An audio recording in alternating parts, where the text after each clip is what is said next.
Okay, we have one last speaker and then some closing thoughts. So, Garth Schultz, from R3.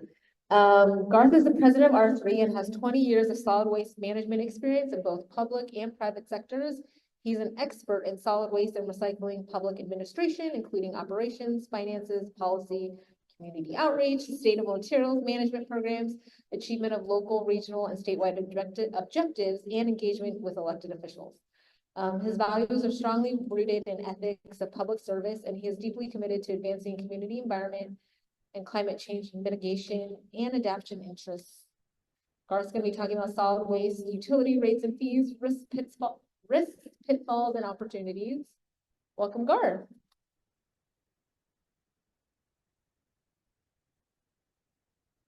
Okay, hi everyone. Last here is always coming with the incentive to go really, really fast because I know you're all thinking about the happy hour. So I am going to go quickly. So first, I do want to, and I want everyone to get a little bit loud here if you can. I really want to recognize the NCRA RU organizers for putting on a great event this year, every year. It's really fantastic. Yes, please. I also want to recognize all the great speakers. It's so gratifying to hear all of these different perspectives and new trends and new interests every single year. Today, we've heard about some really important tools to continue to fight for and implement programs and services that better our communities, better the world, better our missions. And they're all really important. Legislation, policies, software, AI, new programs, new services. But there's one underlying piece of this that I'm going to speak to, and some of you are going to find really boring. I'm so sorry for that. I'm going to make it exciting. But it's the resources that we need to be able to implement these programs, policies, legislations, new services, whatever they might be. And it's money. It takes money and it takes resources. And so some of you are going to be thinking, who is this slimy consultant, bean counter, wonky guy talking about rates and fees to us today? Well, it's important. It's important in order to get to our objectives and our end aims. R3 Consulting, we serve mostly small and medium-sized local government entities. And so really a lot of what I have to say is kind of geared towards you folks because you are where the rubber meets the road with respect to all these problems. So can we hear a shout out from those local agencies, cities, towns, special districts, counties? All right, very good. Okay. This is what I'm here to talk about, that there are challenges that we are facing in the local government space around our ability to continue to fund and finance these important programs. The walls are closing in. And if you want to debate with anybody the concepts and merits of having a trash compactor on a space station, some of my folks in the firm here today are ready to debate that with you.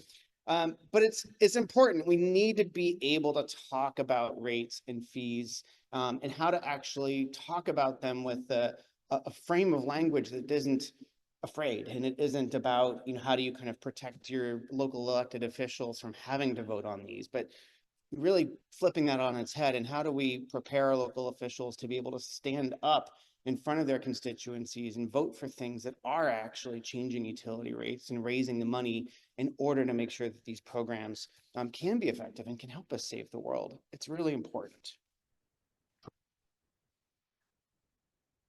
Everyone knows what this is, I hope. I'm not thrilled by the state of where things are going with respect to our national politics. And I imagine many of you aren't either. Our resources, our programs, the things that we do to support those in need, the things that we do to ensure a safe and clean environment are under attack. They're under threat. And Bailey said it well, democracy's crumbling around us. We have to fight back against that. And all of you in this room are doing that. And we're doing it in lots of important ways. But it's also important to recognize that some of what's happening is not just at the federal level. We are seeing trickle-down examples of that at local government politic levels here in the Bay Area, here in California, and in ways that are going to limit our ability to continue to push these programs forward. And I think that we had a really good, run for many years of positive interest in these programs, positive support for the resources that are going to get us what we need, but some of that's starting to change. And so it's important for us to have the ability to talk about money. Good, start going. Okay, so what are some of the threats? It's important to understand the threats to our rates, our fees, our resources, our finances for these programs. And they come in the form of legal challenges. You get clues about them when you get public information requests or public records requests through the cities. And really, where are these coming from? What, it's not just that there's this phalanx of people out there that are ready to sue your city or your town or your special district. They're folks you already know. They're the gadflies that are in every single council meeting. They're the folks that are already suing you over other matters. They're the ones who are kind of poking at everything and have comments on everything. So it's not just some random ratepayer person. It's folks that you're already aware of.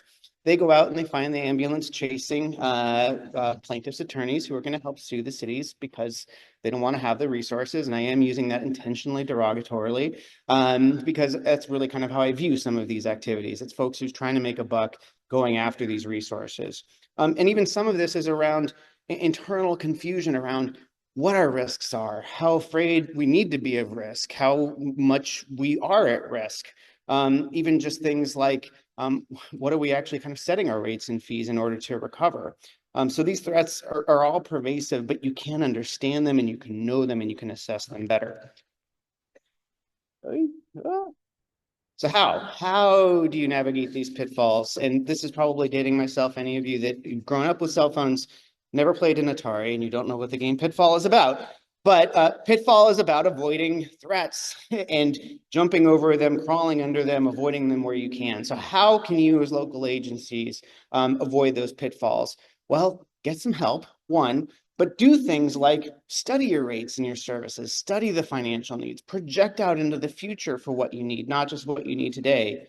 Do your fee studies, make sure that you understand and try to determine what you're able to recover with respect to your fees. I'll say another one here, and many people I'm sure in this room are not very good at this right now. Maintain legal privilege. Protect your notes, protect your communications, work with your legal counsel and your attorneys, protect those things from legal discovery. The amounts of times I see something that's been provided to us in an email where folks are saying, do you think it's legal for us to do this with our money? It's like, stop.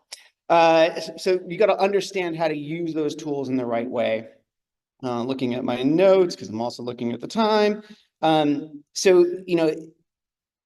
Don't kick the can down the road. I think don't turn around and just say that's a problem for another person another day. We've got to be able to address some of the key needs and resource needs now. And if you're just starting to do it, you want to make sure that you actually move forward in an aggressive and assertive fashion. Okay, so that was more about the kind of the risks, the threats, the pitfalls. Really, I want to spend most of my time talking about the opportunities. And the main opportunity for all of us is to get comfortable and get good at talking about money. Who in this room is scared about talking about money with their local government leaders, administrators? Anyone? Can I get us a shout? Are you scared about talking about money? Okay, a little bit scary, right? It's a little bit hard. Who likes talking about money? One, I got two. Good. Yes, you gotta learn to like it. You've got to be in a position where you're able to advocate for getting the resources you want, not just do the math about what they should be, but put yourself in an advocacy position with your bosses, your leaders, your local electeds.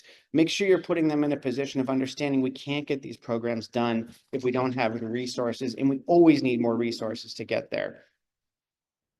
You can expand the scope of your thinking around your utility. And I say this from utility because when we think about things like rates or fees, we're talking about what folks most commonly think of as a solid waste utility or a solid waste recycling utility. But I think that's fairly narrow, and you can expand that definition out further to include things like outreach and education, abandoned materials, circular economy, this move towards SB 54. There's more that you can do to expand that definition and therefore also expand your definition of what the funding can be in order to fund the programs. So think broader. These issues are all connected. Make them connected in your internal communications. Don't just keep it in a narrow box around your special fund or whatever it might be. Diversify. I think most commonly, small and medium local cities and towns are looking really just at their service rates and their fees, and they don't think more broadly about the other types of tools and strategies that they could put out there. We've been exploring for the city of Berkeley, potentially looking at opt-in surcharges, regulatory fees, property use charges. And I think we shouldn't be afraid to start thinking of using the ballot box for key elements of what we're trying to fund. There are constraints to using rates and constraints to using fees, but if in the right communities with the right politics, you can move that forward through something like a carefully constructed tax measure and understanding what the public opinion is in your community. Boy, that time went faster than I thought it would be, but I'm going to be right on. So finally, in terms of a call to action, and this is a repeat of what I've said some years ago, but it's really important when you're speaking about your rates, you're speaking about the fees and the need for resources, is to be brave. I spent 2 years as a canvasser. I went door to door for a year and I canvassed on the street for a year, and you get used to heard the word no a lot, but you still have to keep asking. You got to reach high, ask for more than you think you need, take those risks. If you don't ask, you don't get it. You got to ask a lot. Get some help and really just know your stuff. Be your best own self advocate for your programs and your services. Finally, my email is totally spelled wrong. How I spelled my own email wrong on this is beyond me. R3CGI.com, but you can also reach me there, and we've got a number of folks here. I unfortunately won't be here after the meeting because I got to attend a council meeting rate hearing for one of my clients via Zoom right after this, but do reach out to me and try to find some of R3's folks later. Thank you so much. And I won't be offended if you don't ask questions. I know happy hour is calling.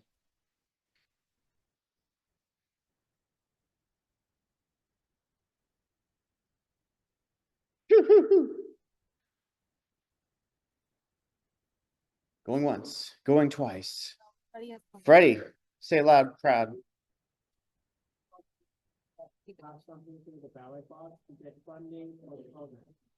So yes, have I come across, yeah, that's it. Yep. Have I come across a jurisdiction that has passed a ballot measure for funding for programs in the solid waste space? I think is the subtext there. No, not yet, but we are looking for them. And I really am invigorated by this idea that we can start to test that for key elements of these utilities.